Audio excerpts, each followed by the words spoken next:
Hello, boys and girls. I'm back again today to read the rest of Magic Tree House number 3, Mummies in the Morning. This will be chapters 6 through 10. Let's get started. Chapter 6, The Writing on the Wall. Jack and Annie squinted at the pyramid wall. A series of tiny pictures were carved into the stone. There are 4 pictures here, Jack told the Ghost Queen. Describe them to me, Jack. One at a time, please, she said. Jack studied the first picture. There's what those pictures look like.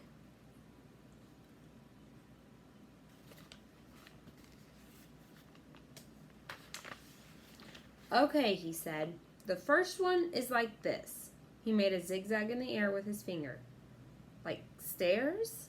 Asked the Ghost Queen. Yes, stairs, said Jack. Just like stairs. She nodded. Easy enough. Jack studied the second picture. The second one has a long box on the bottom, he said. He drew it in the air. The Ghost Queen looked puzzled. With 3 things on top, like this, said Annie. She drew squiggly lines in the air. The Ghost Queen still seemed puzzled. Like a hat, said Jack. Hat? Said the Ghost Queen. No, more like a boat, said Annie. Boat? Said the Ghost Queen. She got excited. Boat! Jack took another look at the wall. Yes, it could be a boat, he said. The Ghost Queen looked very happy. She smiled. Yes, of course, she said. Jack and Annie studied the next picture. The third one is like a thing that holds flowers, said Annie. Or a thing that holds water, said Jack. Like a jug? Asked the Ghost Queen. Exactly, said Jack. Yes, a jug, said Annie. Jack and Annie studied the last picture. And the last one looks like a pole that droops, said Annie. Like a curved stick, said Jack, but one side is shorter than the other. The Ghost Queen looked puzzled. Wait, said Jack. I'll draw it in my notebook. Big, so you can see it. Jack put down the scepter and got out his pencil. He drew the hieroglyph. A folded cloth, said the Ghost Queen. Well, not really, said Jack. He studied his drawing. But that is the hieroglyph for a folded cloth, said the Ghost Queen. Well, okay, said Jack.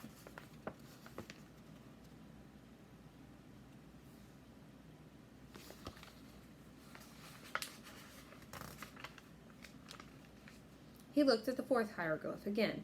He still couldn't see the folded cloth, unless it was like a towel hanging over a bathroom rod.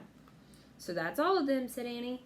She pointed at each picture. Stairs, boat, jug, folded cloth. Jack wrote the words in his notebook. So what does the message mean? He asked the Ghost Queen. Come, she said. She held out her hand. Come to my burial chambers.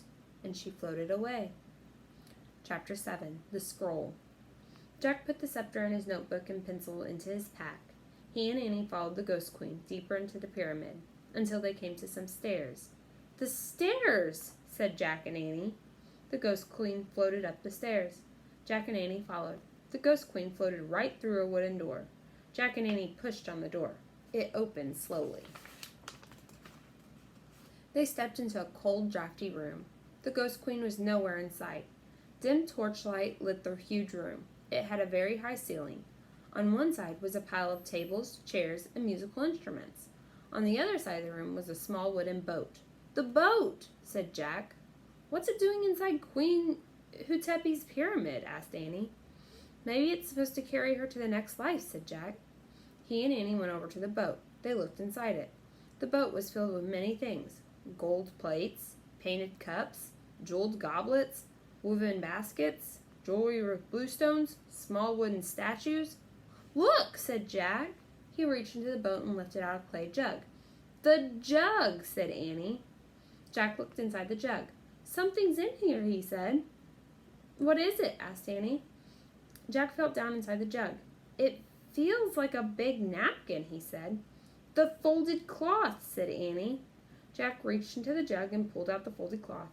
It was wrapped around an ancient-looking scroll. Jack slowly unrolled the scroll. It was covered with wonderful hieroglyphs. The Book of the Dead, whispered Annie. We found it. We found her book. Oh, man. Jack traced his finger over the scroll. It felt like very old paper. Queen Hutepi, called Annie. We have it. We found your Book of the Dead. Silence. Queen Hutepi?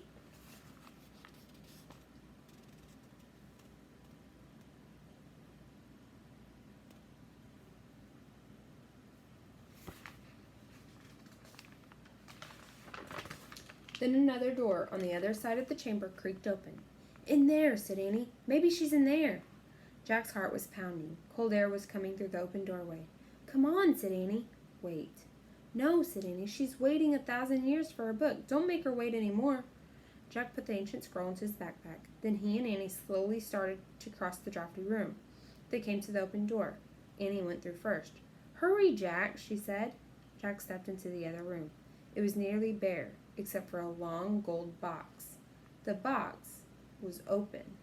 The cover was on the floor. Queen Hutepi? Called Annie. Silence. We found it, said Annie. Your Book of the Dead. There was still no sign of the Ghost Queen. The gold box glowed. Jack could barely breathe. Let's leave the scroll on the floor and go, he said. No, I think we should leave it in there, said Annie. Jack pointed to the gold box. No, said Jack. Don't be afraid, said Annie. Come on. Annie took Jack by the arm. They walked together across the room to the glowing gold box. They stopped in front of the box, and they peered inside. Chapter 8. The Mummy. A real mummy! Bandages were still wrapped around the bald skull, but most of the bandages had come off the face. It was Hutepi, Queen of the Nile. Her broken teeth were showing, her little wrinkled ears, her squashed nose, her withered flesh, her hollow eye sockets, plus the rotting bandages on her body were coming off. You could see bones. Oh, gross, cried Annie. Let's go. No, said Jack, it's interesting. Forget it, said Annie. She started out of the room. Wait, Annie. Come on, Jack, hurry, cried Annie. She was standing by the door. Jack pulled out the Egypt book and flipped to a picture of a mummy. He read aloud. Ancient Egyptians tried to protect the body so it would last forever. First, it was dried out with salt. Ugh, stop, said Annie. Listen, said Jack. He kept reading. Next, it was covered with oil. Then it was wrapped tightly in bandages. The brain was... Yuck! Stop, cried Annie. Goodbye. She dashed out of the room. Annie, called Jack, we have to give her the Book of the Dead. But Annie was gone. Jack reached into his pack. He pulled out the scroll and the scepter. He put them next to the mummy's skull. Was it just his imagination, or did a deep sigh seem to shudder throughout the room? Did the mummy's face grow calmer? Jack held his breath as he backed away, out of the mummy room, out of the boat room, down the stairs. At the bottom of the stairs, he heaved his own sigh, a sigh of relief. He looked down the hallway. It was empty. Hey, where are you? He said. No answer. Where in the world was Annie?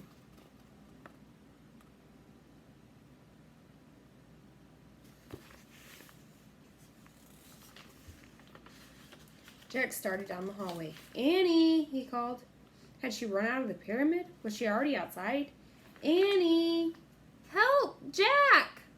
Came a cry. The voice sounded far away. It was Annie. Where was she? Help, Jack! Annie. She started to run along the shadowy hallway. Jack started to run along the shadowy hallway. Help, Jack! Her cry seemed fainter. Jack stopped. He was running away from her voice. Annie! He called. He went back toward the burial chambers. Jack! There, her voice was louder. Jack! Even louder. Jack climbed the stairs. He went back into the boat room. He looked around the room, at the furniture, the musical instruments, the boat. Then he saw it. Another door. Right next to the door he had just come through. The other door was open. Jack dashed through it. He found himself at the top of some stairs. They were just like the stairs in the other hallway. He went down into the hallway. It was lit by torches on the wall. It was just like the other hallway.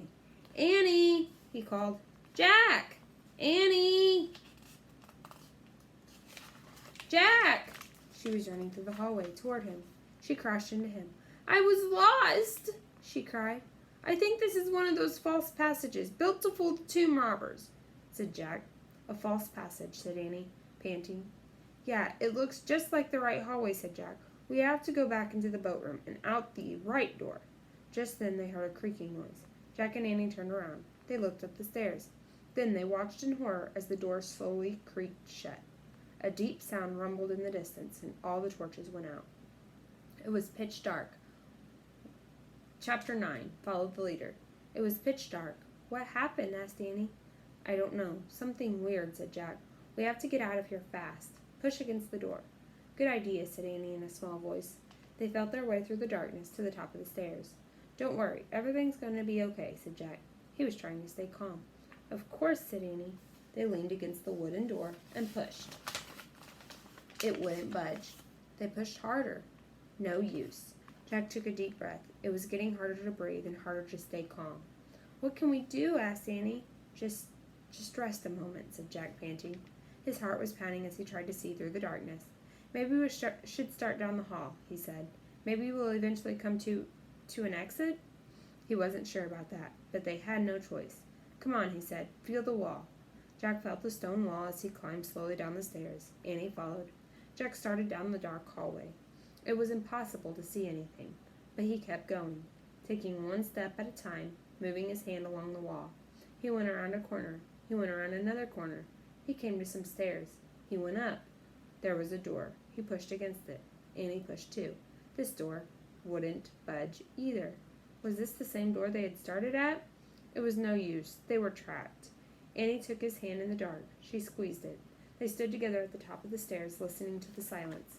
Meow. Oh, man, Jack whispered. He's back, said Annie. Meow. Follow him, cried Jack. He's going away from us. They started down the dark hallway, following the cat's meow. Hands against the wall, Jack and Annie stumbled through the darkness. Meow.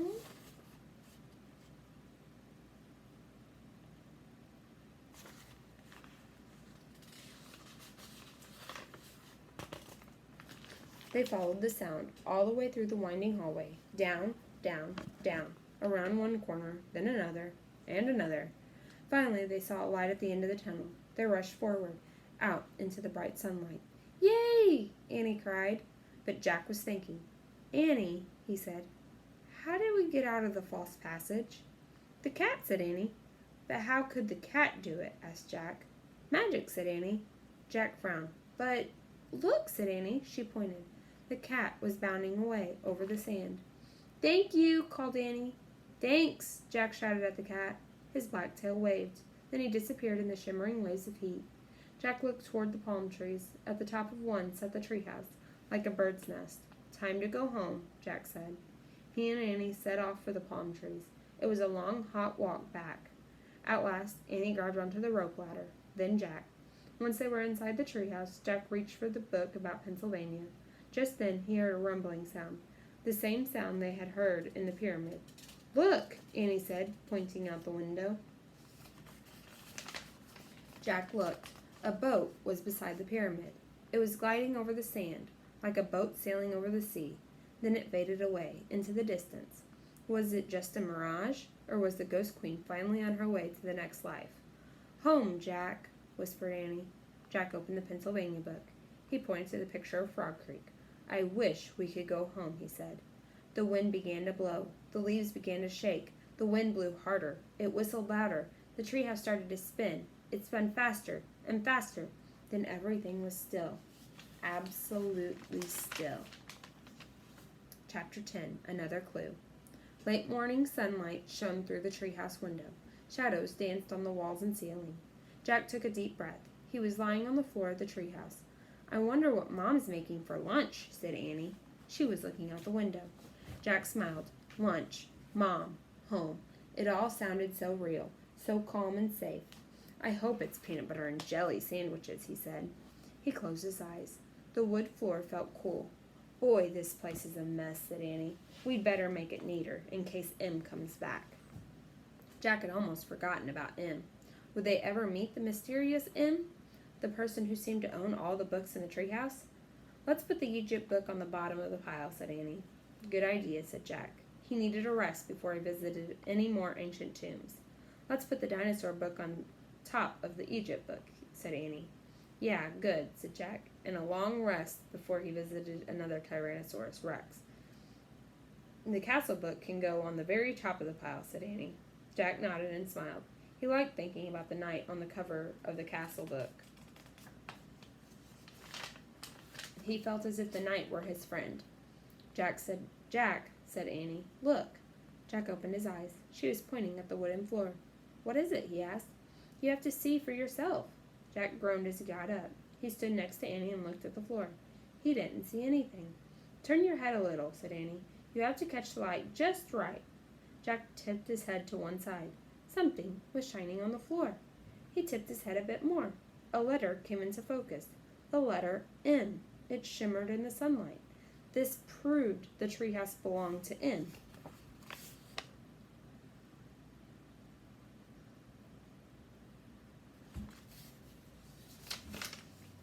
Absolutely for sure. No question, no doubt about it. Jack touched the M with his finger. His skin tingled. Just then the leaves trembled. The wind picked up. Let's go down now, he said. Jack grabbed his backpack. Then he and Annie climbed down the ladder. As they stood on the ground below the treehouse, Jack heard a sound in the bushes. Who's there? He called. The woods grew still. I'm going to bring the medallion back soon, Jack said loudly, and the bookmark too. Both of them, tomorrow. Who are you talking to? Asked Annie. I feel like M is nearby, Jack whispered. Annie's eyes grew wide. Should we look for him? But just then their mother's voice came from the distance. Jack! Annie! Jack and Annie looked around at the trees. Then they looked at each other. Tomorrow, they said together, and they took off running out of the woods. They ran down their street. They ran across their yard. They ran into their house. They ran into their kitchen. They ran right into their mom. She was making peanut butter and jelly sandwiches. The end. I hope you boys and girls enjoyed that book.